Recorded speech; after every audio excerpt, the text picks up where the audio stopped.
کسی کو گھر ملا حصے میں یا کوئی دکان آئی، کسی کو گھر ملا حصے میں یا کوئی دکان آئی، میں گھر میں سب سے چھوٹا تھا، میرے حصے میں ماں آئی۔ سو جاتے ہیں فٹ پاتھ پر اخبار بچھا کر، مزدور کبھی نیند کی گولی نہیں کھاتے۔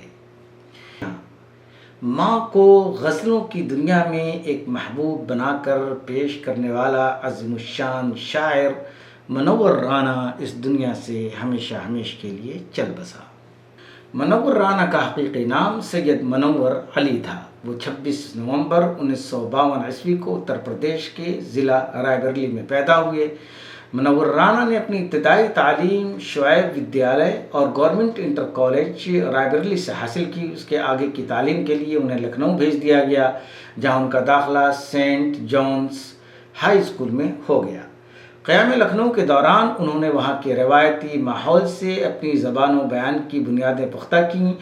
اس کے بعد ان کے والد نے، جو روزگار کے پیش نظر کلکتہ منتقل ہو گئے تھے، انہیں 1968 عیسوی میں کلکتہ بلا لیا، جہاں انہوں نے محمد جان ہائر سیکنڈری اسکول سے ہائر سیکنڈری کی تعلیم مکمل کی اور گریجویشن کی ڈگری بھی کلکتہ ہی سے حاصل کی۔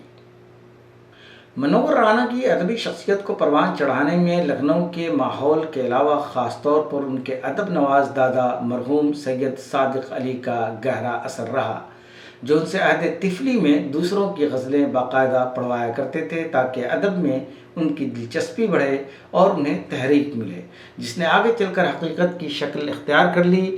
شاید اسی ریاضت کا ثمرہ تھا کہ منور رانا کو ہزاروں اشعار ازبر یاد تھے۔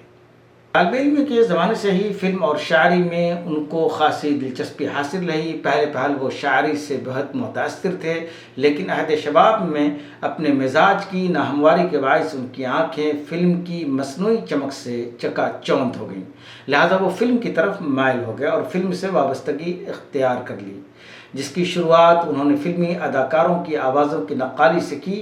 اس عمل میں منور رانا کئی فلمی اداکاروں کی آوازیں نقل کرنے میں ماہر ہو گئے تھے، لیکن فلم اسٹار شتروگھن سنہا کی آواز کی نقل اس حد تک کرنے لگے کہ حقیقت کا گمان ہونے لگا اور انہیں کلکتہ کا شتروگھن سنہا بھی کہا جانے لگا۔ انہی دنوں منور رانا نے کچھ افسانے اور منی کہانیاں بھی لکھیں، جو کئی مقامی اخباروں میں شائع ہوئیں۔ چونکہ ان کے سر پر فلم کا آسیب سوار تھا، لہٰذا وہ ڈراموں کی طرف راغب ہو گئے۔ اس طرح 1971 عیسوی میں انہوں نے اپنا پہلا ڈرامہ جے بنگلہ دیش کلکتہ کے ہومیوپیتھک کالج میں منعقدہ 6 لسانی ڈرامہ مقابلے کے لیے نہ صرف تحریر کیا بلکہ اس کی ہدایت کاری بھی انجام دی اور جسے انعام یافتہ بھی قرار دیا گیا۔ اس کے علاوہ انہوں نے پرتھوی راج اور آغا حشر کاشمیری کے کئی ڈراموں میں اپنی اداکاری کے جوہر بھی دکھائے۔ جب ان کے سر سے فلم کا آسیب اتر گیا تو وہ مغربی بنگال کی تاریخ شاعری کی زندہ روایات کا مستحکم عزم لے کر میدان شاعری میں کود پڑے اور اس فن میں غزل کو انہوں نے اپنا وسیلہ اظہار بنایا۔ رانا کی شاعری میں غزل گوئی نے جگہ لی۔ ان کے کلام میں ماں پر لکھا کلام کافی شہرت یافتہ ہے۔ ان کی غزلیں ہندی، بنگلہ اور گرو مکھی زبانوں میں بھی موجود ہیں۔ منور رانا نے اپنے کلام میں روایتی ہندی اور اودھی زبان کو بخوبی استعمال کیا ہے، جس کی وجہ سے انہیں کافی شہرت ہوئی۔ منور رانا کی تخلیقات کے نام ہیں نیم کے پھول، کہو دل الہی سے، بغیر نقشے کا مکان، سفید جنگلی کبوتر وغیرہ وغیرہ۔ منور رانا کو کئی اعزازات سے بھی نوازا گیا، چنانچہ منور رانا کو ساہتیہ اکیڈمی ایوارڈ برائے اردو ادب 2014 میں ملا۔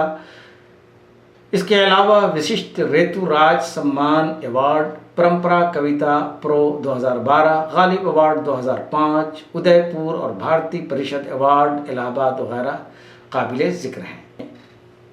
71 سال کی عمر میں منور رانا لکھنؤ میں اپنے مالک حقیقی سے جا ملے اور وہیں آسودہ خاک ہوئے۔